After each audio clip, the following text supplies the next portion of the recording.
तो आप लोगों की काफी डिमांड के बाद दोबारा मैं एक एपिसोड लेके आ रहा हूँ। पेपर पढ़ना कैसे है और पेपर से ओपिनियन कैसे बनानी है और पेपर से नोट्स कैसे बनाने हैं। ये अगर आप करोगे, you do it for 1 month, 1 1.5 महीना 2 महीना आप करके देखो, आप देखो आपकी जिंदगी बदल जाएगी। हमारे देश में फेसबुक और व्हाट्सएप ने पूरे देश को का दिमाग हिला के रख दिया है। उस पर भी बात करूंगा। अच्छी ओपिनियन है ही नहीं। जो ओपिनियन है वो 60 से 70% फेक न्यूज पे है या आधी सच आधी झूठ पे है। How to walk net zero talk, जो हमने बोला है कि नेट जीरो एमिशन होगा 2070 तक, क्या हम कर पाएंगे ये? और लिखने वाले हैं सौमित दासगुप्ता।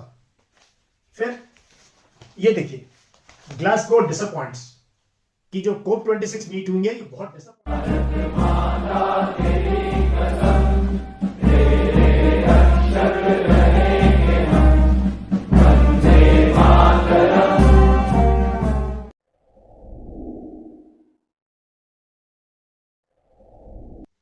हेलो फ्रेंड्स, क्या हाल है दोस्तों? बहुत दिनों से ना ये बार बार मेरे से सोशल मीडिया पे या यूट्यूब पे और अन अकेडमी, जहाँ मैं बहुत करंट अफेयर्स के टॉपिक्स लेता हूँ और लाखों बच्चे पढ़ते हैं, ये सवाल बार बार बच्चे पूछते हैं कि सर ओपिनियन कैसे बनानी है। हमें समझ नहीं आता। इंग्लिश का पेपर सामने आता है, कुछ समझ में नहीं आता, थोड़ी देर के बाद पता नहीं चलता इसमें क्या याद करें, क्या कैसे करें। तो आप लोगों की काफ़ी डिमांड के बाद दोबारा मैं एक एपिसोड लेके आ रहा हूँ। पेपर पढ़ना कैसे है और पेपर से ओपिनियन कैसे बनानी है और पेपर से नोट्स कैसे बनाने हैं। ये अगर आप करोगे, you do it for 1 month, 1 1.5 महीना 2 महीना आप करके देखो, आप देखो आपकी ज़िंदगी बदल जाएगी। एक तो आपकी वोकैबुलरी इंप्रूव हो जाएगी, आपकी इंग्लिश इंप्रूव हो जाएगी, आपको किसी भी सब्जेक्ट के बारे में अच्छा ज्ञान होगा, अच्छी ओपिनियन होगी। और बिना ओपिनियन के आप ग्रुप डिस्कशन में क्या बात करोगे? आप लेक्चरेट में क्या बात करोगे? आप जब पर्सनल इंटरव्यू के लिए एक इंटरव्यू ऑफिसर के सामने खड़े हो, क्लास 1 पोस्ट के लिए आर्म फोर्सेस में ऑफिसर बनना चाहते हो, तो क्या ओपिनियन दोगे आप जब देश की बाहर के हालातों पर वो आपसे सवाल पूछेंगे? तो सो एकेडमिक रिकॉर्ड एक तरफ है, बट बहुत इंपॉर्टेंट है कि आप अपनी बात कैसे कह पाते हैं और कैसे आप अच्छी ओपिनियन कैसे बनाते हैं, अच्छी राय कैसे बनाते हैं। क्योंकि अब क्या हो रहा है, हमारे देश में फेसबुक और व्हाट्सएप ने पूरे देश को का दिमाग हिला के रख दिया है। उस पर भी बात करूंगा। अच्छी ओपिनियन है ही नहीं। जो ओपिनियन है वो 60 से 70% फेक न्यूज पे है या आधी सच आधी झूठ पे है, या झूठ को तोड़ मरोड़ के कुछ पेश किया जाता है। तो आज बात करेंगे how to make good opinions. तो मैंने पिछले कुछ दिन के जो है अखबार आप लोगों के लिए मैं लेके आया हूं। तो मैंने कहा इन पे थोड़ा सा आप लोगों से एग्जाम्पल भी दूंगा, जिससे कि आप समझ सको कि मैं क्या कहने की कोशिश कर रहा हूं। ये देखिए, पेपर है 2 दिन पहले का।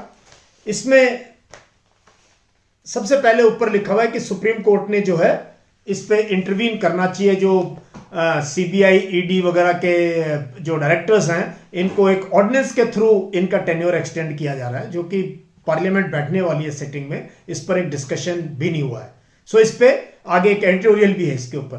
तो आप पढ़ोगे तो आप समझ जाओगे कि इसमें कुछ ना कुछ है मामला, कि क्यों नहीं ऑर्डिनेंस का तरीका क्यों लिया जाता है और क्यों नहीं ऐसे इश्यूज को थ्रू पार्लियामेंट लिया जाता। बट ज्यादा इंपॉर्टेंट है ये दिल्ली पोल्यूशन के बारे में, कि इसके बारे में सुप्रीम कोर्ट ने बहुत सरकारों को लताड़ा है और कहा है कि भाई आप कुछ करो। तो इसकी जो एनालिसिस है 2-3 दिन लगातार अखबार के अंदर आ रही है कि कितना परसेंटेज किसान जो पराली जलाते हैं उससे हो रहा है, कितना परसेंटेज गाड़ियों से हो रहा है, कितना कंस्ट्रक्शन से हो रहा है। तो पोल्यूशन को कंट्रोल करना बहुत जरूरी है।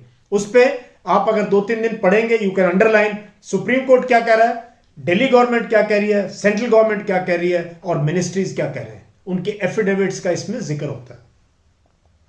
पंडोरा पेपर से मैंने क्लास ली थी, उस पे यहां पे बड़ा अच्छे से दिया है कि अभी उसके ऊपर थोड़ी बहुत इन्वेस्टिगेशन शुरू हो गई है।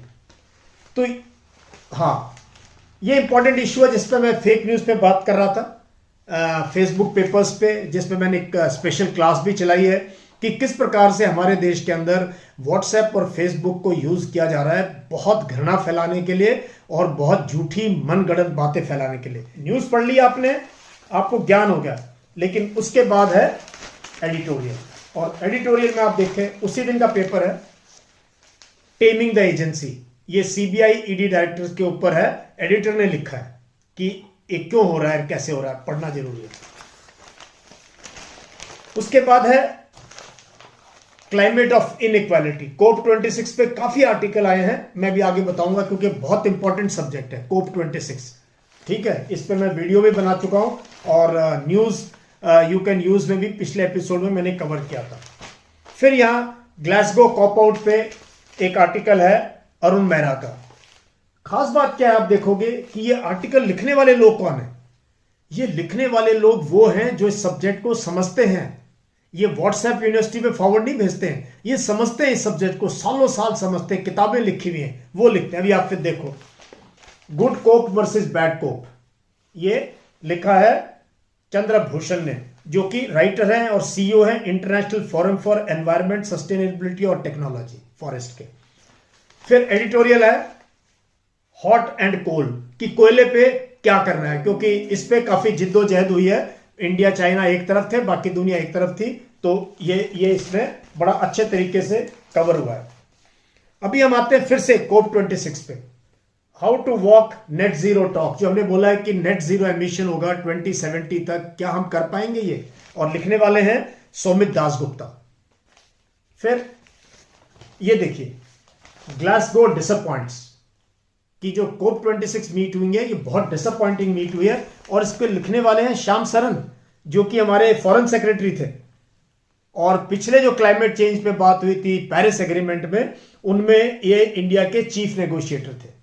देन आगे वही बात फेसबुक की, मेटावर्स जो मेटा नाम रखा है फेसबुक ने, अपनी कंपनी का रीब्रांडिंग करने की कोशिश कर रहे हैं, लेकिन ये बच नहीं सकते हैं क्योंकि इन्होंने बहुत ज्यादा एक रिलीजन के खिलाफ और एक सदी के लीडर्स के खिलाफ इन्होंने जो फैलाया है घृणा इस देश में, वो फैलती जा रही है, बट somebody हैज टू पे फॉर इट और चेक। तो आपको ऐसे डिफेंस एस्पायरेंट पता होना चाहिए।